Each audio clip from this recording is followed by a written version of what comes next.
యోబు గ్రంథము 21:13 వాక్యంలో దేవుని బిడ్డలారా, వారి శ్రేయస్సు కలిగి వారి దినములు వారి గడుపుదురు, ఒక్క క్షణములోనే వారి పాతాళమునకు దిగుదురని వాక్యం సెలవిస్తుంది.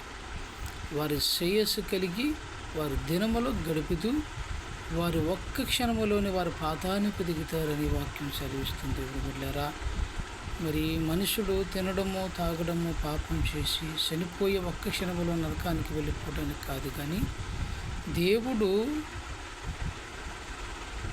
మనవులని దేవుని ఎడల భయభక్తులు కలిగి బ్రతకాలని, దేవుని చిత్త ప్రకారంగా మనుషుడు బ్రతకాలని, దేవుని చిత్తానుసారంగా మనుషుడు నడవాలని, దేవుడి చిత్తములో మనుషుడు భూమి మీద బ్రతకాలి.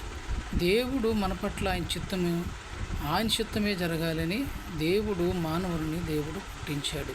అంతేగాని తినడానికి తాగడానికి చనిపోయి ఒక్క క్షణంలోనే పాతాళానికి వెళ్ళిపోవడానికి కాదు. మనుషుడు తన రూపంలో తండ్రి తన స్వరూపంలో పుట్టించుకున్నాడు. దేవుడు బిడ్డలారా, దేవుడు తన బిడ్డను నరకానికి వెళ్ళిపోతుంటే ఆయన ఎంతగానో తప్పించిపోతున్నాడు, ఎంతగానో బాధపడుతున్నాడు.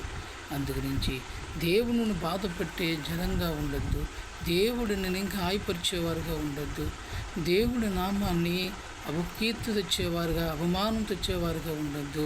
దేవుని జనంగమా, క్రైస్తవమా, దేవుని నమ్ముకున్నావు, దేవుడి కొరకు రోషం కలిగి బ్రతుకు. ఒకప్పుడు నువ్వు అన్నుడిగా అపవాది చేతుల్లో పీడింపబడుతున్నట్టు నిన్ను దేవుడు తన సర్వత్వం ఇచ్చి నేను సంపాదించుకున్నాడు.